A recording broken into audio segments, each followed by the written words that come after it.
Bonjour, dans cette nouvelle vidéo, l'objectif est de faire la phase 2 de l'exercice, c'est-à-dire la programmation, en calculant la commission, l'indemnité, le bonus, la rémunération dans un premier temps, puis en faisant ensuite le total de ces rémunérations, pour finir par la rémunération la plus faible, haute et la moyenne.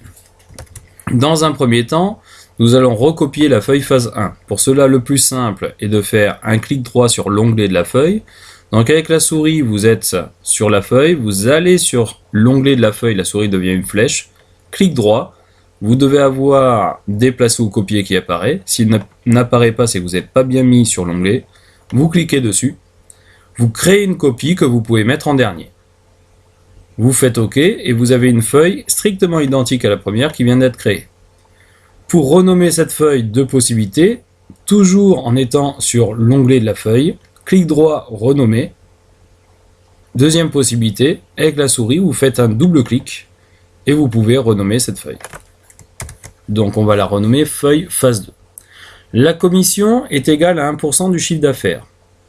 Donc dans Excel, dès que vous devez commencer à réaliser une formule, un calcul ou une fonction, il doit toujours commencer par le symbole égal de votre clavier.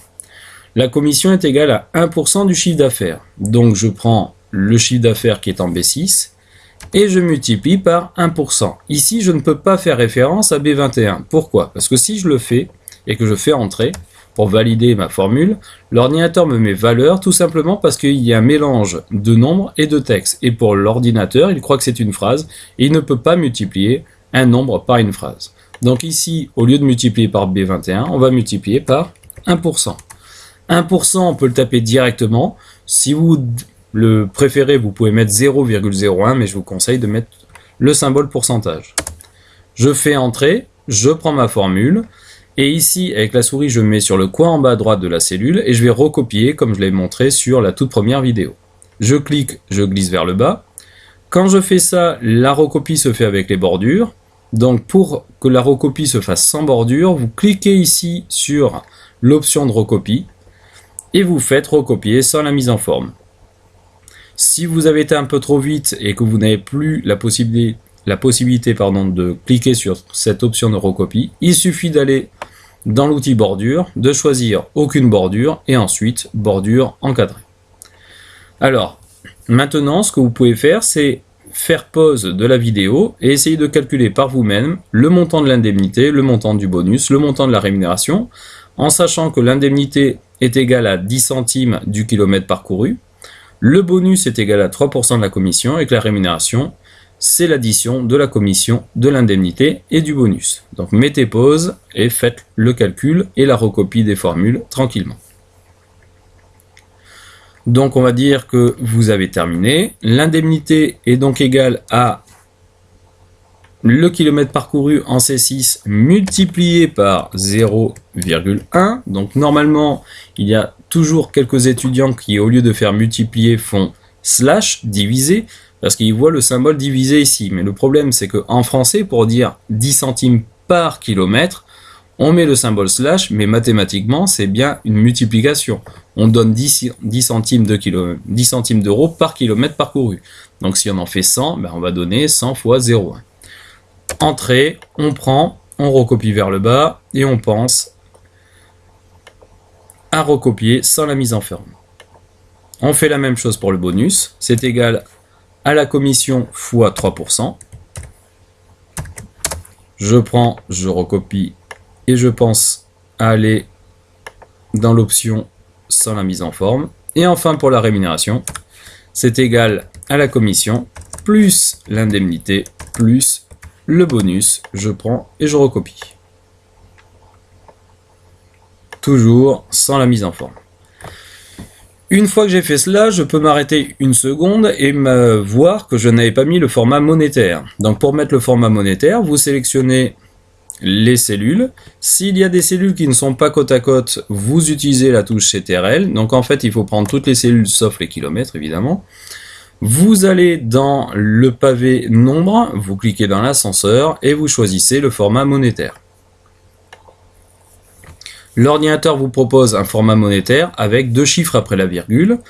Quand je regarde dans mon fichier Excel ici, Je vois que le chiffre d'affaires n'avait pas de chiffre après la virgule. Donc pour changer cela, assez simple, je me mets sur la colonne des chiffres d'affaires et vous cliquez sur le bouton qui vous permet de réduire les décimales. Donc c'est le bouton qui est dans le pavé nombre avec la flèche qui va vers la droite. Une fois, deux fois.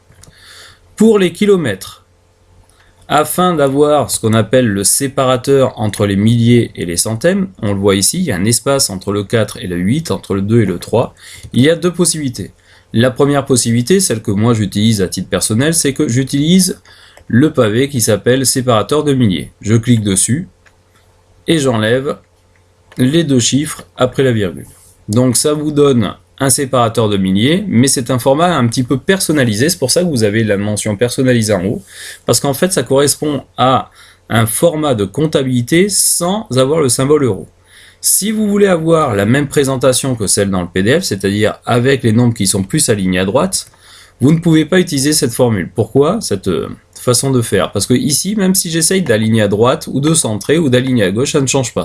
C'est une des caractéristiques du format comptabilité. Il reste toujours un petit peu décalé par rapport à la droite de la cellule, mais après, on ne peut plus rien faire.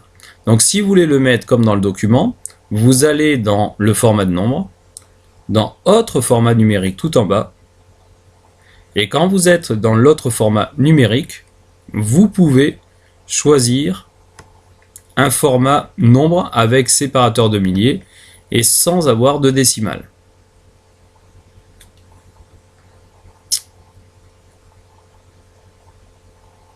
Alors normalement vous ça devrait aller un petit peu plus vite que cet ordinateur qui a planté.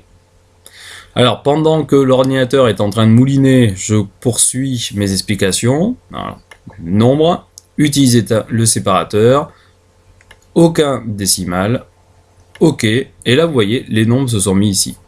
Donc après c'est comme vous voulez, soit vous allez là-bas, soit vous cliquez là-dessus, les deux sont bons. On va arriver maintenant au total des rémunérations. Alors là on va voir les 4 fonctions statistiques de base.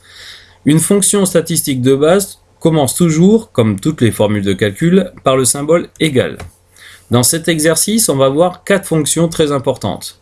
La fonction qui permet d'additionner des cellules. Alors évidemment, la première possibilité, ça serait de faire égal G6 plus G7 plus G8, etc. etc. J'arrête là parce que là, vous vous rendez compte que si j'ai 50 lignes, on va mettre très longtemps pour pouvoir faire ce calcul. La deuxième solution, c'est d'utiliser la fonction somme. La fonction somme ne sert que pour additionner des cellules entre elles. C'est tout.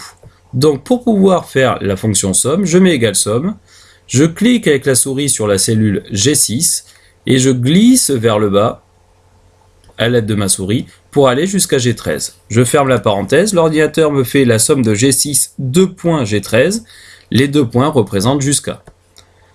Entrée, j'ai le montant qui se met ici, vous pouvez le centrer verticalement en cliquant sur le bouton d'aligner au centre.